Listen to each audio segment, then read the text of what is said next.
Welcome back to Mirrors Signal podcast. Today we are joined by Dr. Julia Malkin for the third time on the show.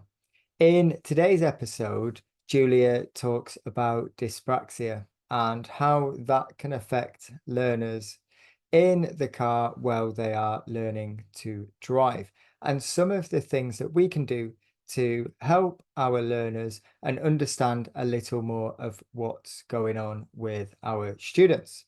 So, loads of great information, loads of knowledge as always, and some great tips that we can put into practice straight away on driving lessons. So let us know your thoughts down in the comments and make sure that you give the episode a like. You can also subscribe to the YouTube channel so that you don't miss any episodes as they go live. We're also uploading the older episodes to Spotify. So if you're watching this as it goes live, some of the episodes will now be on Spotify, but they will all catch up and eventually they will all get released on YouTube and Spotify. So head over there and check out the episodes that have already been uploaded. If you would like to know more about what's going on, you can find me on Facebook, either through the Facebook group or the Facebook page, and they're both available at Mirrors Signal Podcast. So for now, we will get on with the episode. I hope you all enjoy. Julia, welcome back to the show. How are you? Still here. Still here. Still wanting to get back home after being made homeless. How are you? All right? I'm Yeah. great. Thank you very much. Thank you for joining me Yeah. again. Thanks. So, what's the plan? What are we going to be talking about tonight? Oh, you sound like one of these driving instructors doing coaching in your driving lesson. That's the only trouble being a person on the autism spectrum. It just entirely can throw one of us a question like that. So basically, what I was thinking of doing, is one of the conditions under the neurodiversity umbrella, and that's dyspraxia. It is a very common condition. There's a lot of people who have it, but it's not often diagnosed because it's one of the usually a lesser condition. It's hidden underneath. So, for example, somebody on the autism spectrum might have it, have a bit of symptoms, and people say that's part of the autism, and it isn't. It's actually part of a condition. It can occur on the neurodiverse umbrella as a separate condition entirely on its own, as some people say. But it does definitely affect your driving, and you might see some pupils with this condition. How might we see that affecting someone's driving? Right, okay, so there's four ways in which you can see it affect a drive. The first one is psychomotor. So anything that the hands and feet are physically doing in the car. So you've got pedals, gears, steering, handbrakes, use of signals, even setting mirrors. And there's gross psychomotor, which affects very larger movements like uh, brakes, clutches, etc. And then there's fine motor control that affects the more subtle movements, like setting mirrors and trying to push the mirror button and the window button on that panel that does the electronic settings, things like this.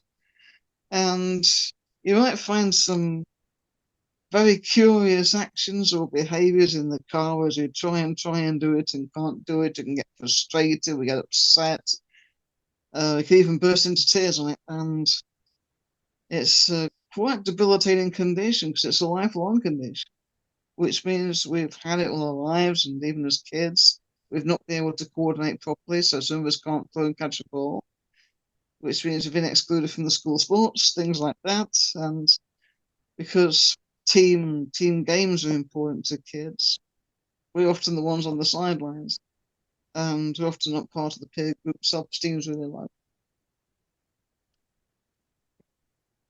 So when we're kids, that's when the signs usually show. Can we throw and catch a ball? And that's usually when parents first see the condition.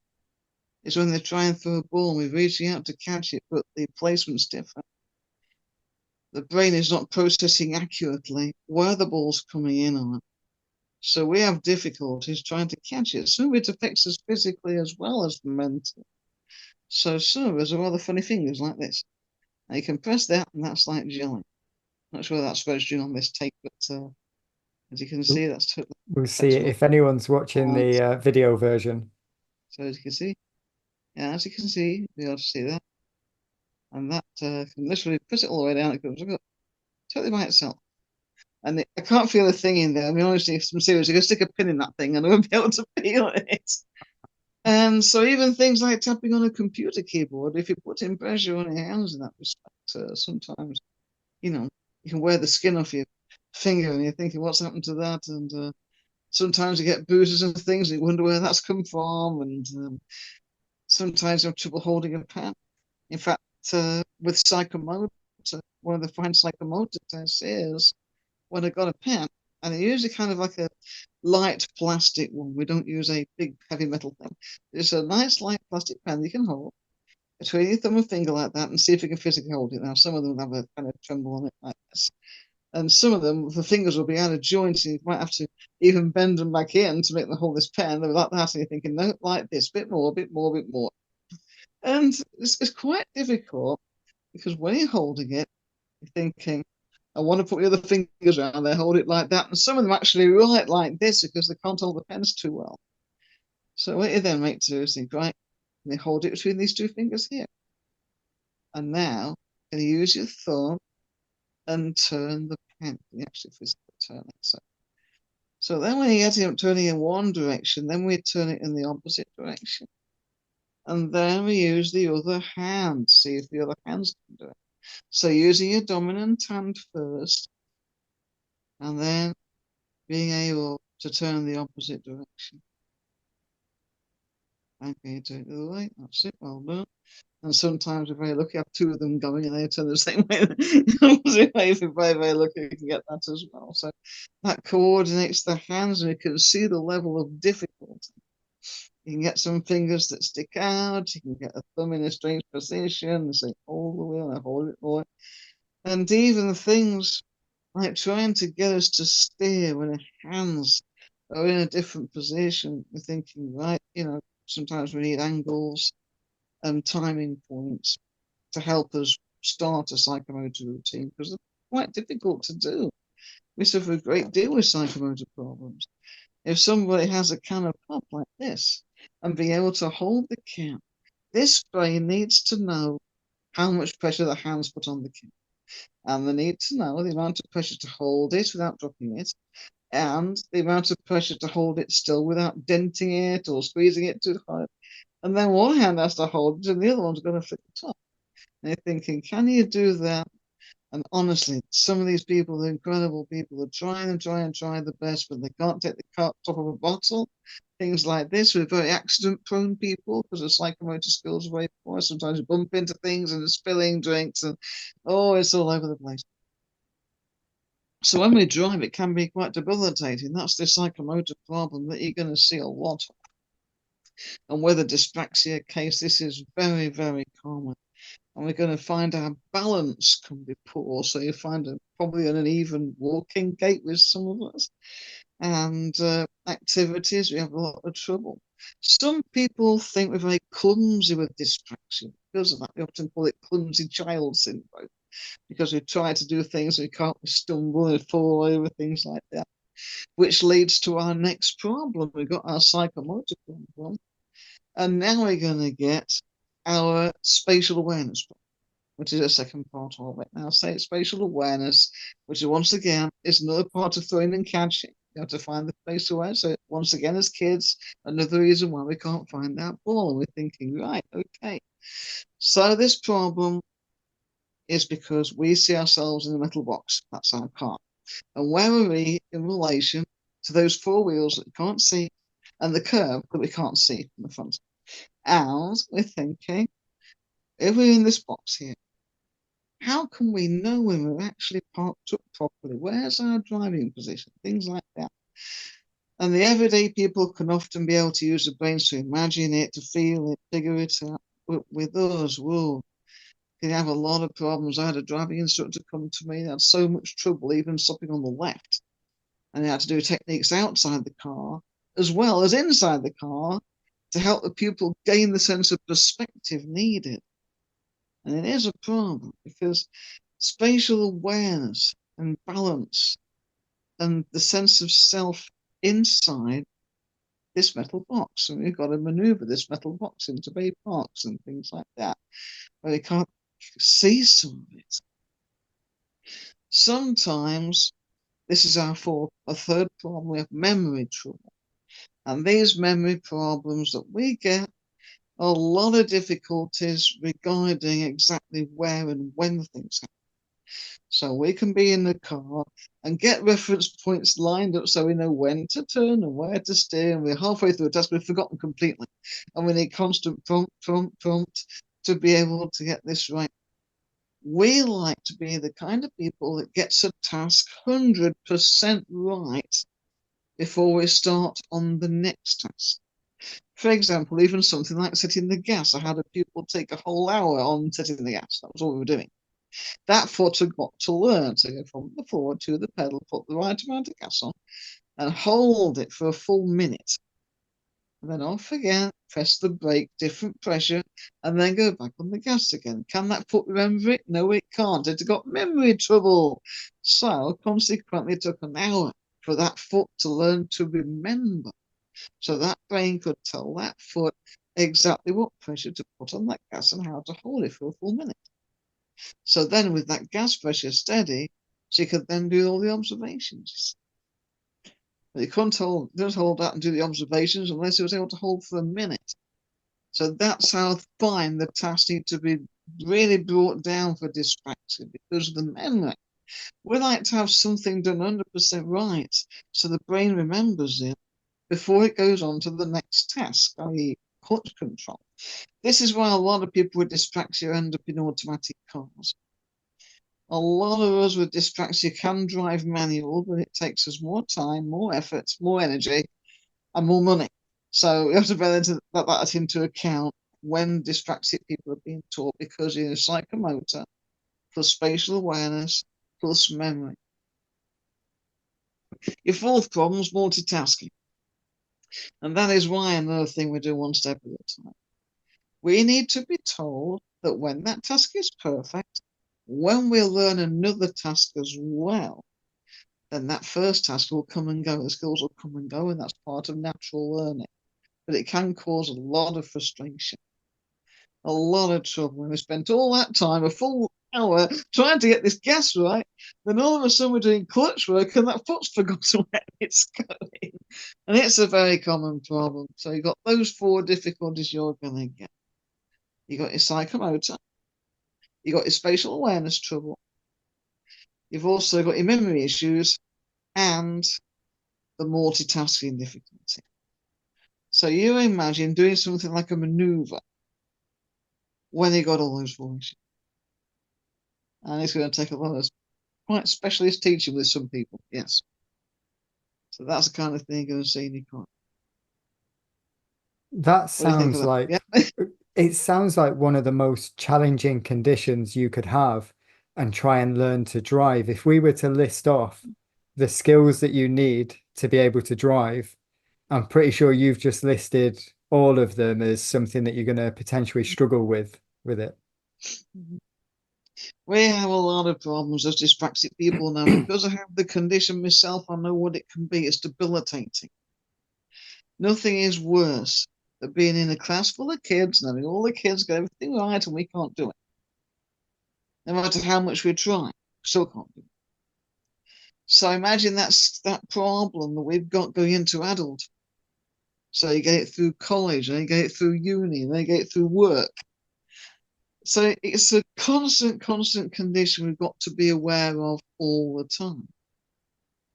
So you imagine something like getting a drink out of the fridge and taking it into the next room, right? That's all you're doing. So literally putting the drink on the side, opening the door up, picking it up again, taking it through the door, putting it down, then going back to the door, closing it, and then sitting down. You can't do the entire lot in one go, some of us can't. So even with normal household tasks, it can be quite a problem. So because some of us have never learned to ride a bike, it can be difficult with driving. Also say, I don't know why I'm doing this because I can't even ride a bicycle. And you've got to think of things like that. Yeah. Our spatial awareness when it comes to other vehicles can be impacted terribly when we're doing maneuvering. Because we can't see quite some parts of the car. Some of us have got a condition called aphantasia on the top, which is terrible. Because that means we can't picture anything in our minds. So in your mind's eye, what can you see when you picture a rainbow? And people with aphantasia can't see a thing unless they've actually physically seen one and can memorize that photo and call that back. I remember seeing that rainbow over those houses. Look, there it is. They're replicating the photograph in their heads, but they can't see one from scratch. They can't imagine it. But they can actually see one that they've physically seen, or seen a picture of one, or seen something in somebody's picture. Then they can. But they can't imagine things in their heads that they've not seen. And I had a person with this very condition come to me from another driving instructor. Dyspraxia plus aphantasia. And I had some special exercises outside the car so she could understand all the different points of reference. And there's loads. Everybody else uses imagination to do it. She couldn't do that. She needs to fill in the spatial awareness gaps and be conscious of also being in this metal box that she couldn't see the rear of and couldn't see the front of. Actually, where physically was she? So that's what we're doing. You're backing the car into a bay and thinking, right, okay, I made the driving instructor back that car into that bay perfect, and say, right, all positions are going to be accurate. Then we take the reference points. So from that point, you go to a nice vacant bay and then say, right, if your car was reverse parked in a bay, where's the position of your driving seat? And see if you can find it. Where would you be roughly sitting if there was a car parked in that bay? So we're doing invisible car exercise. So she's technically sitting in that car without a big metal box and thinking, right, where's she sitting? What can you see from that point? But the vehicle's in relation to where's your right line's going to be? You're physically sometimes going out to measure in the lines from that point from one side and the other side, so you've got an idea of distance. So you're getting as many reference points as you can outside your vehicle. So that's what you've got. I've got an invisible car system that I practice a lot with people and say, right, okay, there's your vehicle sitting in it. Where's your position going to be if you're in that bay? And remember, we're going to do a different one now. Head first into a bay. Then where's your sitting position going to be? So they have to find it from there. So they're measuring it up again. Oh, it's fantastic to see these people. They're terrific. So you do a lot of invisible car. We take the second box out of the equation. So it's just themselves with this spatial awareness, getting this space of a bay and what it is. And then being able to relate these positions to the vehicle itself. So having a try in the car now, let's see what we can do. So we do one step at a time. So I say, right, okay, you're taking over the observations. The instructor does the foot controls, and then we do it the other way around. The instructor takes the observation and pupil does the foot controls. We layer it up like we layer a cake. We get one set of skills right before going to the next task. Then the next set of skills and try to combine those in the next one again. So kind of run the foot controls, followed by observation, followed by the accuracy. 1, 2, 3. I'm telling you, it will take 6 times as long as everybody else's, but we can do it. Yes? But we've got to be prepared to put in the effort and put in the work. It's a tough thing to get somebody with dyspraxia driving. A very tough thing, but it can be done. Definitely, I've seen it. I've seen some amazing people do some incredible things. What do you think? Yeah? So you give quite a detailed breakdown of how we can manage this for maneuvers where we need a lot of fine car control and good awareness and reference points and all of that. A question from me would be, how can we manage it on the road when the car's moving? What are some of the challenges we'll face right. and You how need can we timing manage that? points. Right, you need plenty of timing points and plenty of reference points. The person with dyspraxia is so concentrated on the one skill that they can't see anything else. It's quite difficult. So therefore, you might get things like mismirror checks, missed signals, things like that. Because they're so worried about having to turn and the actual steering at the end of the road and wondering where they're going and when they're going and how much steering to put on. So they're worried about that. So they'll forget everything else. The brain is concentrated on that one part of the work. And on the road, you're going to find that we'll need prompting for everything else to make a routine out of. One of the problems you're going to find is steering. And I always recommend all pupils have a steering aid. And I don't care if it's a paper plate. If it works, then it works. And then from the passenger side, they've got their paper plate, and the instructor takes the junction from the driving seat. And then from the passenger side, the instructor's wheel actions are going to be accurate for this, because what's happening is that the pupil's copying absolutely everything the instructor's doing. And they're counting down to when it's going to happen. So it's 3, 2, 1, turn. And from that point, the instructor turns the wheel and pupil follows on their steering. And so the car is following the correct position. So the pupil is now associating the movement of the car with the movement of the wheel and the angle of the steering and the distance point and timing point 100% accurate. So they know when to turn, they know where to turn, how much turn to put. And also they have to be counted down to straightening up as well. 3, 2, 1, straight. And that straightening is going to be accurate as well. So then pupil follows the instructor on their own steering aid, doing the steering action, learning how to do it. So they get that action from the passenger seat. They're learning that turn. And they're following the car turn around. They're associating things that they can't see, such as the balance of the car, the actual change in the perspective when the car leans over to the side of the road during the lights. Things like this. The awareness of where they are when.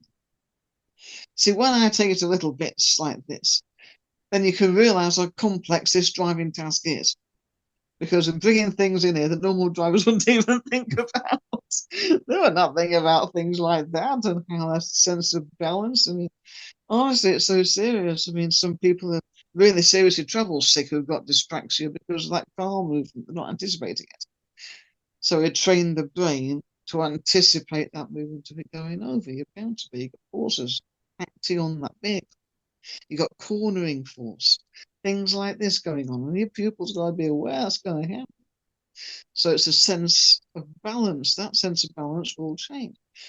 And so you're learning, doing stability exercises as well as steering.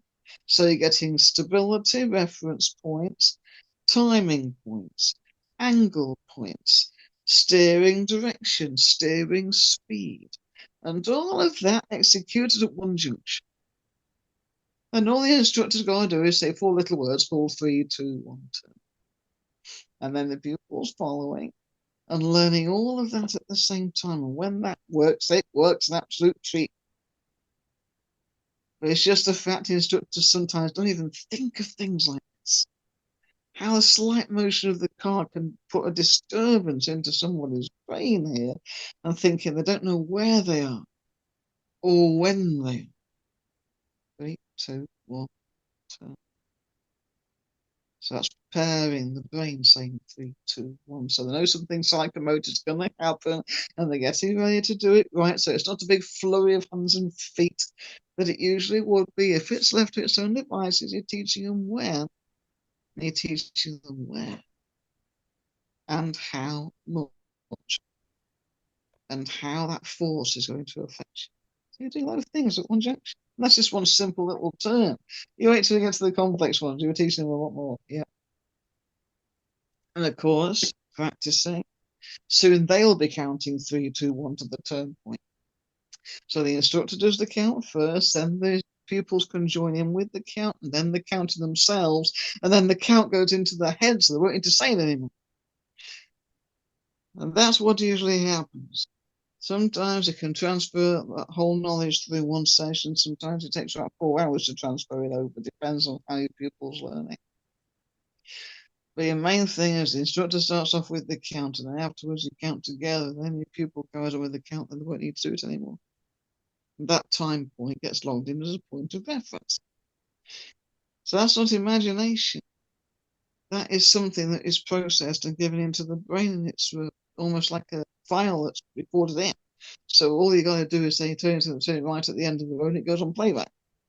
And so it plays back the reference point.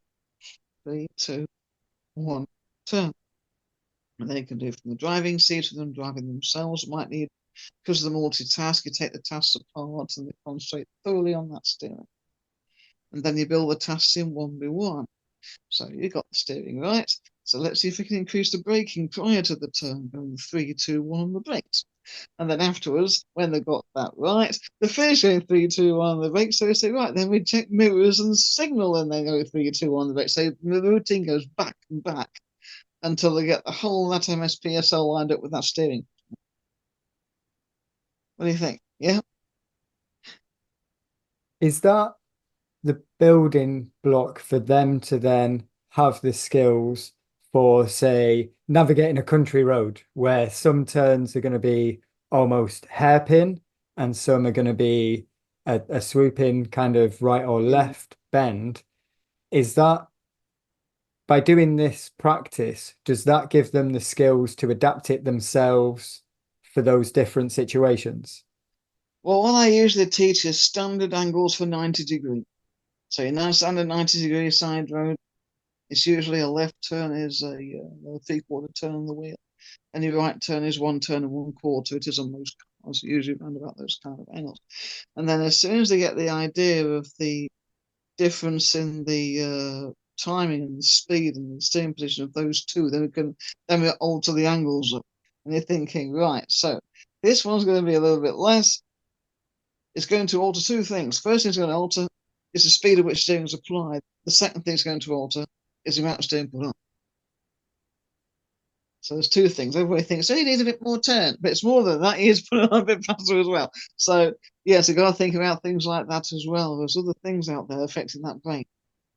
If the brain just thinks about, we need more steering, they still won't be able to get around because that steering needs to be applied a bit faster as well. So it takes a while, but it does work, and they can convert in the heads eventually. Yes, they do. They can do that. They don't need constant supervision or, oh my God, there's a free turn at the end of the road, I don't know how to do it. And they will get some weird junctions eventually. You take that to the very tight bends and things like that. But they'll accept what they see, and they'll know the reference points, and they'll be able to apply it to a new situation, be able to apply it by time. They've got to be able to apply it to different roads. But all that gets programmed in completely is a left and right 90 degree. And they get a technique for approach and a technique for emerge. Yeah. And then we learn to alter it. How does it affect? We've spoke about spatial awareness and reference points, but getting into a challenge I have with a lot of learners early on in their learning is the space between two cars when we're driving down a road. Yes. I don't think we'll fit. Or the other side of the coin is I thought we could fit. How does that play into it? You don't get down there, yeah. Well, yeah, the best thing to do is to make sure that you got a road that you can stop on, even if just for a few seconds. I mean, usually something like a car park or similar, you've got two cars parked next to each other, thinking, right, what can you see from your driving seat? When you walk around your car, how much gap have you got? So learn to associate the physical gap outside with the gap they can see inside. Because they can't physically see that left side. The right side doesn't get hurt so badly, but the left side's terrible. That's where you're going to get your problem. Yes. So they're Yeah, going that's to need generally to what I find. Yes. Yeah, it's going to be a left side because that's the invisible bit, but to us it's going to be totally invisible. And when we haven't got a sense of real perspective, that's going to need a lot of help outside the car. You're watching other drivers do it, for example. See how other drivers get their position. What techniques do you think they're using? How can we find out what they're doing? Because the only trouble is with a lot of dyspraxic people, we look at other people and think what they're doing is magic. It's almost like it's supernatural, or they've got some kind of psychic ability somewhere, or they're aliens from another planet, anything. That's how we view the everyday world, because it's so different from sometimes the way we are. We think of ourselves as being the standard norm. We can't do this. So how on earth do they do that? And it's like wow, it's sort of like a whole other planet. You've got to first of all introduce them to that planet, and secondly, show them that they can do it as well with a bit of practice. They've got to believe. Most people with dyspraxia have trouble believing when they see those cars squeezing through those gaps like that and think, how do they balance that? Like I say, they say, I can't even ride a bike, so what chance have I got of driving a car? They make logical equations in their heads. And this equation of logic sometimes comes out negatively biased like that. And because it's negatively biased, they can't see anything positive. Oh, it's always happened to me. I've always had trouble with this. I've always had problems with that, and I'm never going to get this right. And this is the kind of expression you'll see over and over. You'll hear that. And it comes over as being so 100% constant. So the 0 to 100, I'll always have this problem. I'll never get this right. So it's blanket statements 1, 2, 1, 2. And that's because the way that people go through those gaps, how do they do that? I had a person with dyspraxia who had a bad experience when she was a child, when grandma was driving through a line of parked cars and clipped a mirror. And she was 100% convinced that she would never, ever, ever be able to drive down the road with the parked cars on both sides. And it took a lot of effort and a lot of doing, because that's the thing. If you've got dyspraxia, that's a condition which affects your awareness anyway. But when it's been compounded with a real life, something happened on the road with somebody else, then that's put the tin hat on it, and you're having to think, I've got to have to really program this expression out of that system, teach that brain that they can actually drive down the road and nothing happened to them. Things will be okay. So they teach it to retort again, again, again, and again. Precision on the wheel. There's a couple more degrees angle. That's it. Hold a steady. That's it. I got you. Don't worry. A couple more degrees on the angle. That's it. Hold again. Think of it 5 minutes on the clock. If they can read an analog dial, then 5 minutes on the clock. Because a lot of instructors are a bit over here and a bit more over there. And they're thinking, well, they can't imagine that. So when they say stopping on the left, for example, they'll say, can you stop over there? And they won't know where that is. Some of us won't. And we try and stop in a certain place and can't do it, end up wobbling down the road trying to find the stop place and drive straight past it. And we keep on wiggling our way down the street, and that's quite common. Yeah, with dyspraxia it is. Yeah. So we need to be more specific. Yeah. Always 300% specific with dyspraxia. We need to know with the angles and everything like that, because it's that memory. That memory trouble, it needs that extra bit of help here. It needs to be pushed a bit more. It's very, very important that that memory's got something constant that it can call back to another junction. To help that memory, to be able to help it remember that that angle is right, this position is right, yeah. To be able to, pull in. I mean, for example, if you were to say to a pupil, stopping on the left, that's what you teach. The pupil's never stopped on the left before, but about to try their first attempt. Okay? When you're steering towards the left, what expressions would you use if you were doing a talk through? How would you talk somebody through stopping on the left? Let's get it from a standard alien. Let's get it from me. So stopping on the left. Yeah. I generally now ask students to position, mirrors, signal, and position over to the left slightly and stop. And generally, especially early on in training, I'll be on routes that I know. So it would be, we're going to position over to the left and stop by that green box or stop by that lamppost. But yeah, I don't use the word pull up on the left anymore. Because pulling up is word pull. Yeah, because pull, yes. So stopping on the left. Do you give them a set place to stop? Something Trees, walls, fences, etc. Posts, lampposts. Yeah, I'll usually use the boxes or the lampposts, the big green Yeah, boxes that are on the street yeah, and street signs. But I and tend to say position slightly to the left and stop slightly to the left. So then move the steering wheel over to the left. Then what do you say? and stop. Are they on the brakes at the moment? Yeah. Yeah, you've got me That's really thinking about it now. Yeah. Oh, that's good. That's good. We like people thinking. Yes, yes, yes. Because there's a bit I'm looking for, and I bet you won't say it. There's a bit I'm looking for. So I find generally Yeah, what I've said there is, yeah, position over to the left and absolutely. bring the car to a stop by the Right. green box or the Okay. lamppost All right. or whatever reference point I've got. I'm So you got your picturing my reference usual points. nursery routes Okay. now. Yeah. So what steering talk throughs are you using? If they already brought the car over to the left, there's the box. I know where they're going. Yeah. I don't, being honest, I don't unless I have to Yeah. talk about the actual steering. I just say, Now, what bring us over dyspraxic to the left. people will need it. Yeah. Dyspraxic people need more steering feed. Okay, so what kind of steering feed would you think a dyspraxic person would want? Bear in mind the psychomotor controls are 100%, and you got to record something in that they're going to remember. Yeah. Um, Well, it's not a lot of turning for positioning on the left, is it? I'm really trying. I'm not But sat in my they've got car to now. put some steering on the left, but Yeah, they've got to correct it to the right as well to bring the yeah. rear wheels in the car to a stop. So that's got to be physically mentioned. Otherwise, I won't do it. And then we end up stopped at an angle or on the Yes, curb. you will. You'll end up stopped at an angle. And then they'll blame themselves and say it's my fault. Ooh, that's a distraction again. I never do this right. Oh, 1, 2, 3, off we go.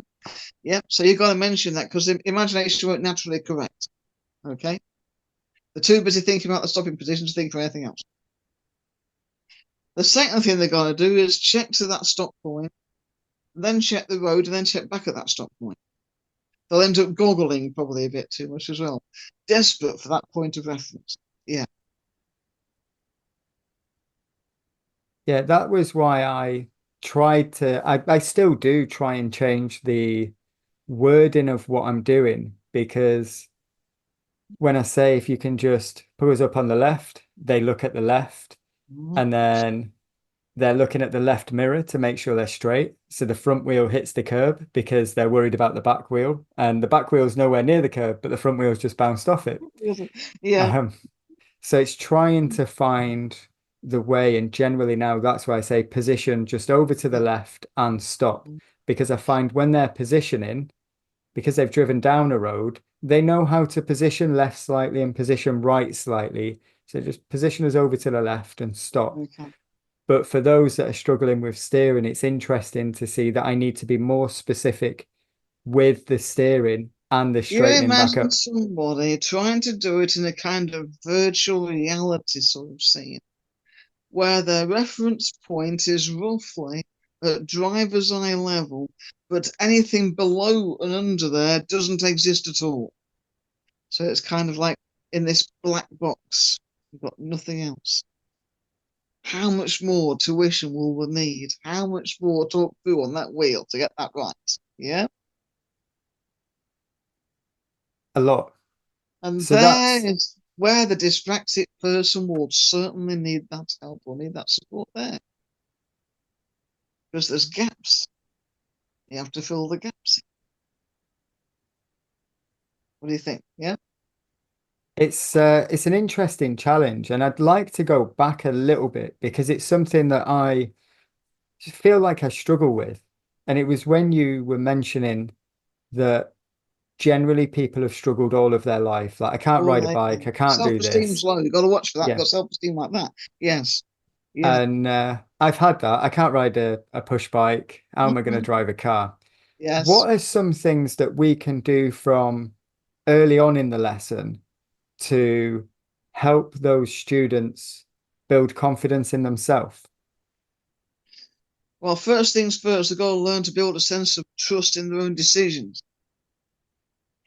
So you build the number one trust and decision. You have decided to learn to drive, and you're going to take it from that point, okay?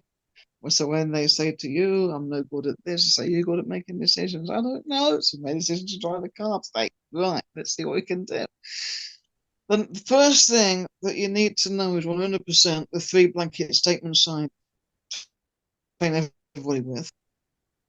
I will never put you in a situation deliberately which I know you can't handle. 2, if anything happens inadvertently on the road, I will help you to get out of that situation. 3, if anything happens that I know you can't deal with yourself, I will do it for you. And that puts those 3 blanket statements firmly into their people's heads. They need trust. They won't get confidence without it because they're totally blind. And they're thinking, I am in this metal box here, and I don't even know whereabouts I'm sitting. Because I know I'm sitting somewhere in the road because my car's somewhere in the road, but I can't get a distance from it. Oh, everything's a massive, massive. I get people needing to have each mirror described as to what they can see. To have cars parked in certain places where they've got something to see in each mirror. And thinking, right, what are you going to see in the rear mirror? How far is that away from me? How can you tell where it is? And then you get out of the car and have a physical look where it is. And then you get back in the car and see it again so they know the point of reference.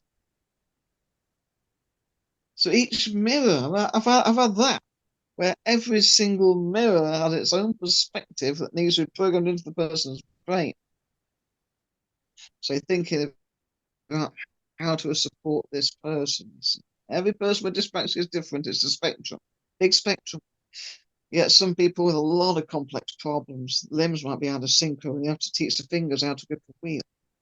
But you get some people where the dyspraxia is doesn't even notice until all of a sudden they're in trouble with reversing or something like that and it's showing. So all of a sudden you get a perfect pupil, everything's okay, put her into reverse and the whole lot is turned totally over and you wonder who got in the car. And that can happen. That can happen. Confidence is big number 1. Those 3 statements help us out. You've got to learn to also open up. Some people with dyspraxia have trouble opening up to you. They've suffered a lot in their lives because their self-esteem is low. Sometimes with dyspraxia, the speech can be unclear. They might rush the words a bit too much. They have difficulty organising the words. You might not get the correct answer to the equation that you want, which means you might need to put a bit of detail into your Q&A to make it better to understand so they can understand and then be able to reply correctly. They suffer quite a lot. There's no cure for dyspraxia. There really isn't. Some with children, if they're trained properly, can grow out of it. If you notice a small child can't throw and catch a ball, they can literally grow up practicing every day how to do that skill. Driving's exactly the same. You get them a steering aid, you get them home to practice. I mean, I've had loads on the internet practicing me between lessons. So it improves the steering, ready for the next lesson. So, right, which turn are you going to do next? I'm going to concentrate on turning right. So we're doing your left turns, yeah? And they say, yeah. So they practice the left turn, make sure it's okay in front of me, and then they alter all the angles and everything so they can do the right turn. So when they're in the car, they can do it. I have people doing things like that. So one of the things you can build confidence up is training between runs. I do things like that. Yeah. So there's a lot of ways you can pick confidence up. Everything that they do that's right, tell them. Some of them won't even know a positive word. Some of them won't understand it when you say well done. They'll say, what have I done? Watch out for people parking the positives, as I call it. So when you say something positive, they want somewhere to park it, and they don't park it in here. So they'll say, oh, it's because you helped me. It's because it was a one-off. It was a coincidence. Oh, well, I won't be able to do that properly next week. And everything like that, you will get all these negatives all pouring out of their heads because their heads are biased negative because of all the negative experiences they've got. They've seen everyday people playing the football. They've seen sports. They've seen activities. They've seen people do things that they can't do. And they think it's magic, like this kind of magical world where everybody coordinates with everybody else. The biggest thing is that they need to know that other drivers work with them as a team in situations like meeting traffic, for example. They view other drivers as opposition a lot. They think of everybody with their eyes on them. He's judging me because I can't work properly yet and I keep stalling and all of this. And we got to view other drivers as being a team. Look how they help each other when we do the meeting situation. How one pulls in to let the other one go. We've got to learn teamwork because we're not used to team building skills because we couldn't play team sports when we were kids. So what chance have we got? We've been on our own all the time. We're isolated all the time. We don't know what team building skills are, most of us. We're not used to seeing other people as people who are going to help. We see them as critics and judges and enemies even, or bullies. Bullies, we get bullied a lot. And that kind of thing biases our view of other people. The driving instructor that teaches us is going to be somebody who can trust inside out, that can drive us to the depths of hell and back and no trouble, and we know we're going to get there in one piece. We're going to be able to succeed with this person. This person's there to back us up. This person's teammate. The words that we like to hear, the team building words. It's not what do you need to do next and what do you want? No. It's what do we need to work on together to achieve this? How can we work on to improve this together? So it's always a joint effort. It's not what did you do wrong? What happened to the car? What happened? Did the car bump the curb? It's not did you bump the curb? Did the car bump the curb? You didn't bump it. Car did. What actually happened? Car bumped it. Yes, car bumped it. So what are we going to do together to help fix this problem? So that's not putting the pupil on the spot. So self-esteem will suddenly crush. Pupils not be put on the spot. Because a pupil takes a lot of criticism in real life. There's a lot of bullying. You can't do this, you can't do that. So you just alter the language a bit to build the confidence up in the car by saying to us things like, what happened to the car? Was the car speed too fast on approach? You have a little bump. What actually happened there? Let's have a see. See what we can work through. Let's see if we can get this right together. What do we need to improve on? What do we need to work? And that sets a goal for the next one. So a lot of it, that kind of thing builds our confidence up.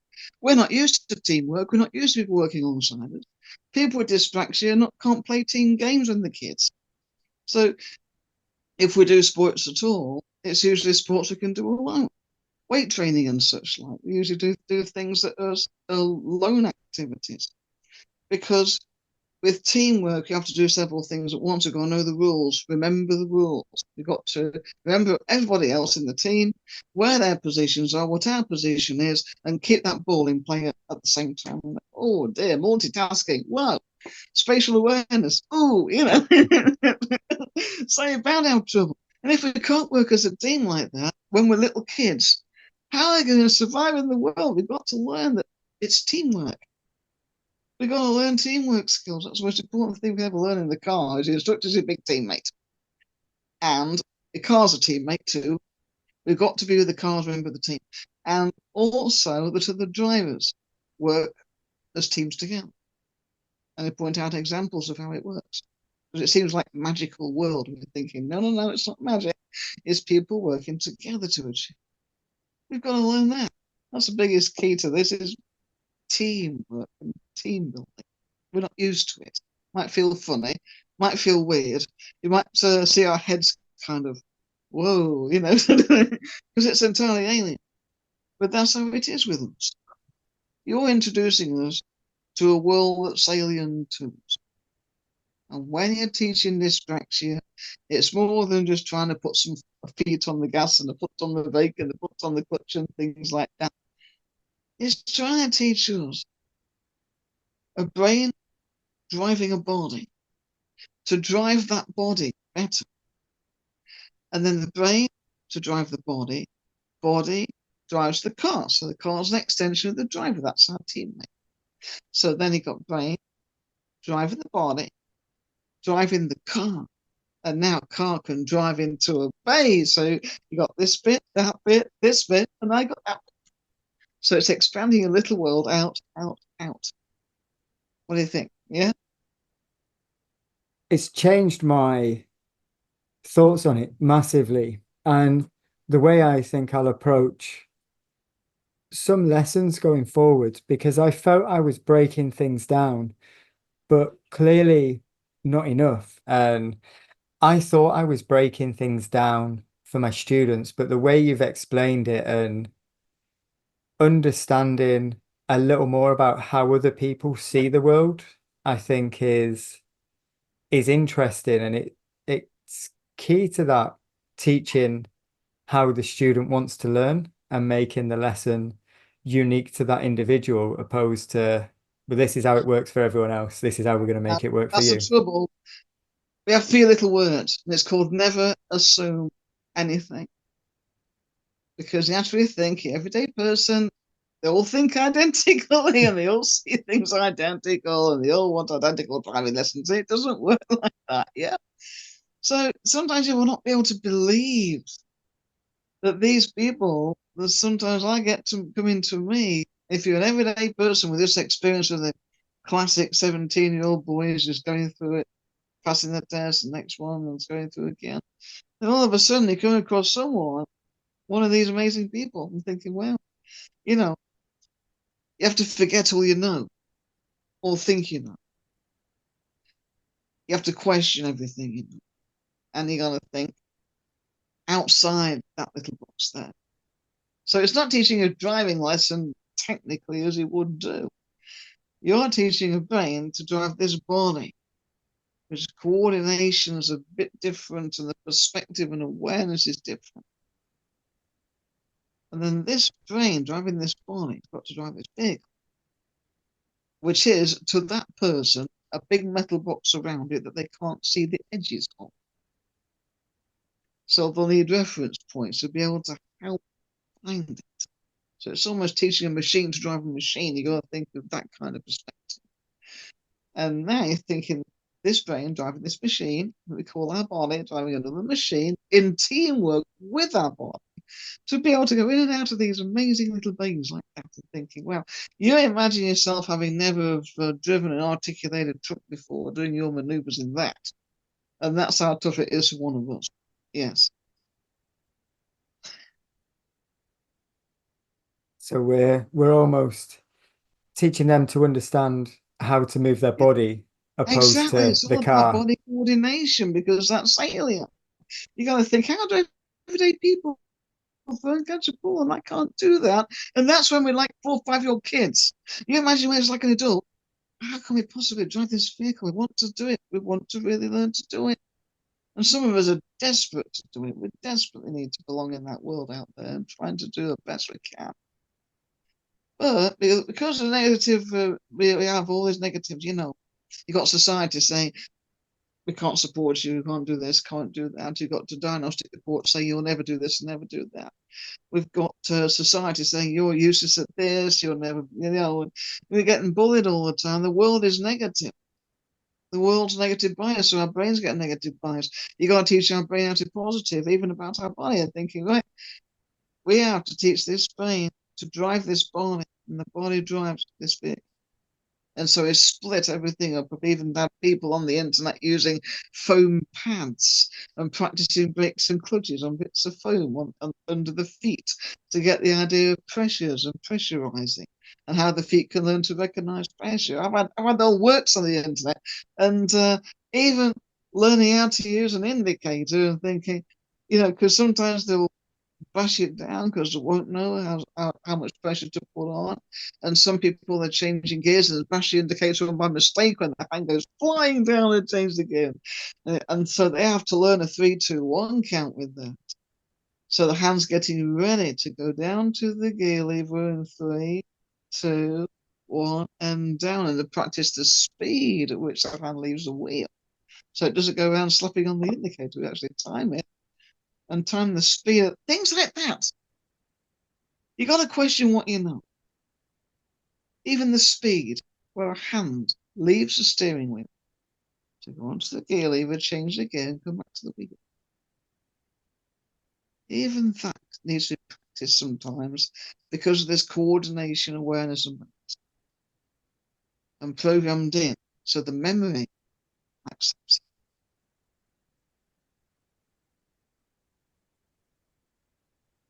It's What do you given me a think? lot to Yeah. think about. It's given me, yeah, because we've spoke about this. We talk quite a lot when we're not on record, and some of the conversations we have are fascinating.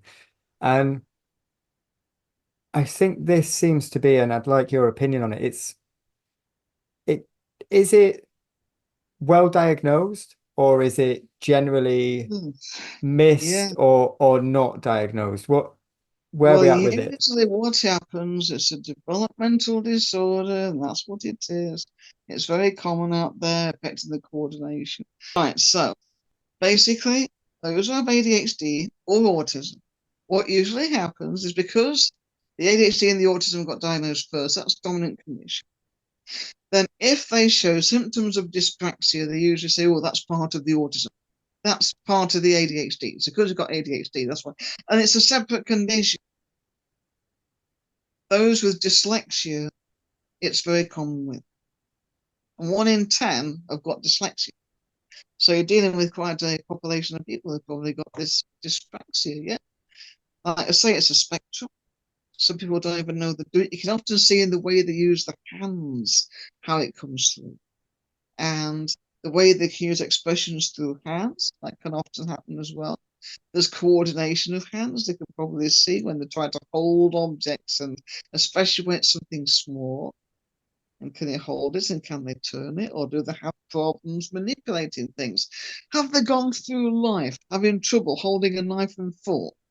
Do they have trouble with things like even sitting at the dinner table and being able to coordinate knives and forks, things like this, writing and drawing, getting dressed, tying up shoelaces? Nearly everybody has trouble with when they're learning how to do it. But do they still have problems? I mean, I always have slippy shoes, clothes without hardly any buttons and zips and things for that reason. Something you can just shove on over your head. Things like that. It happens, it goes away all the way through life. Dyspraxic people have all these problems when they're small that vary in amounts according to the condition. But they often think, oh, it's just clumsy kids, they're going to grow out of that. But they don't, that's the trouble. So often we have in adults, there's very little support. They just think, oh, it's just kids. Yeah. Learning new skills, hard for dyspraxic people. We're frightened to make mistakes. Watch out for that one. Functioning in a social situation. Some of us with dyspraxia won't eat in front of other people. There's things like that, for example. Dealing with emotions, you get emotionally overwhelmed, having to repeat things over and over again, because that's the only trouble. In the work environment, you end up doing manual jobs, which is probably the worst thing you can ever do. We need to have brainy jobs that make us think. Yes. You imagine us trying to do the cleaning in the big room full of toilets and things like that, all the problems you're going to get. Yeah. Time planning, time management can go. And things like that, being able to remember, that's the memory. So we need a lot of different types of stuff. So it's got me thinking about how I move forward with my students that I've currently got and new students as well, and just looking at my teaching and how I'm delivering lessons and how I'm structuring certain things. But is this something that you can help instructors with for their lessons and their students? Well, certainly, yes. I mean, I can help students online. I can help driving instructors online. It doesn't matter where they are. I can give workshops on it. There's one-to-one training. There's one-to-one in-car training. There's courses I can run. The 6-hour courses that to run, and that cover all aspects of this dyspraxia condition, including how it relates with dyslexia and dysgraphia, and how it relates also with the aphantasia when they can't see and imagining in the brains. So there's a lot of different types of support I can offer. Driving instructors need not worry because I'm always here. And I want as many people like myself with dyspraxia to be able to drive. So before we get onto your contact details and how people can get the information on there, do you have any final messages kind of on this topic that you'd like to share with people? Right, first of all, for the dyspraxic people themselves, first things first, you can drive, and never let it ever be said that we can't because we can, because I've got dyspraxia, my hands up. Yes, I can drive. I can teach driving.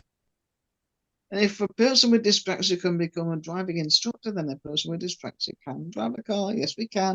Please do not give up. Get as much support as you can for the condition. Any problems, you can contact me and I can train instructors, no problem at all. I can give you information about how to increase the progress in your lessons. I can train one-to-one online between your lessons. There's a lot I can do. Please don't give up. We can do it. Secondly, driving instructors listening to this program, I don't care if you're an ADI or a BDI, it doesn't matter. I have observers, even everybody who has this dyspraxic person in your vehicle, and you're thinking, how do I teach somebody like this how to improve the coordination or memory retention, spatial awareness, very, very common. Multitask abilities, things like this that we have. We can teach all aspects of dyspraxia, and it can be taught one-to-one over the internet. Or it can be taught in a workshop. If you've got people interested in a workshop group, you can certainly can. If other people with pupils in the same situation, you can get together, organize things. There's a lot we can do. Or even one-to-one in-car training, or 2 or 3 instructors in car. Yes, we can. You can do it like that. Based in Mansfield at the moment in the East Mid, so quite centrally located at present, and easy to reach, just off junction 28 and 1.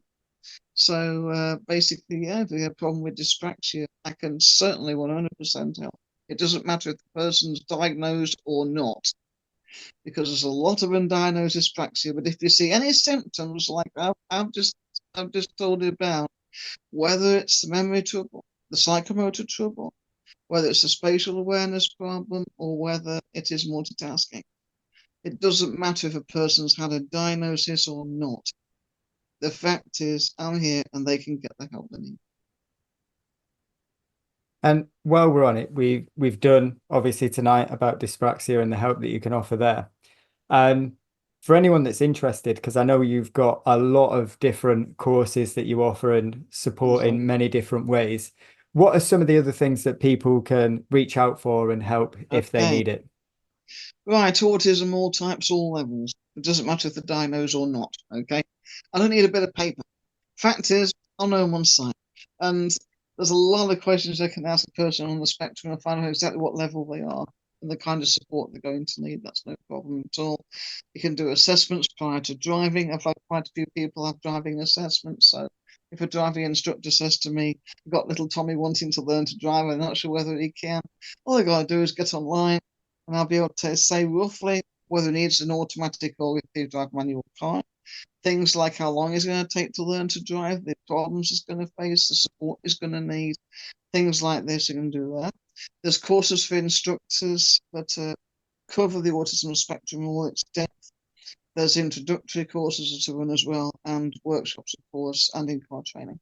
We do the same for ADHD. ADHD, there's 3 different types, doesn't matter what type of person it is. ADHDs, once again, people one-to-one. There's also driving instructor training.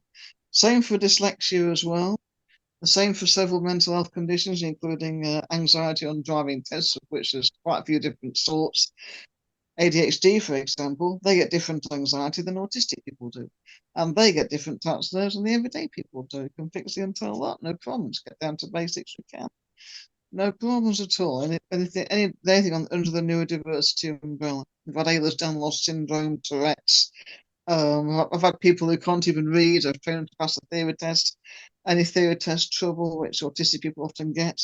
Dyslexic people passing theory tests, help with that as well. There's a lot of different conditions I can help with. And PDI is trying to pass the Part 3 and the last resort courses as well, which will cram a lot of knowledge and experience into just a few hours when they got the Part 3 almost imminent. Yes. And where can people go to find more information about you and the courses that you offer? Well, there's the Excel with Julie Malkin MBE, which is the Facebook page. There's a personal Facebook. If you have a look for me, Julia Pistrucci Malkin, then you'll find that on the main page on Facebook. I'm in several driving instructor groups, including one called ADIs with and for Disability. There's the email address, which I think you're going to add the in the footnotes in the bottom Yes. of this video presentation, and the telephone number as well, which is also available on WhatsApp. So we're on the WhatsApp as well, on as the messenger service. You can reach me there. Yeah. We will get all of those in the description, including the links to your Facebook pages as well, so people can find you and get the support that they need. And Julia, as always, it's been an absolute pleasure chatting with you tonight. Thank you very much. Okay, that's brilliant. Thank you very much, Josh. It's been great. Thanks a lot. Thank you.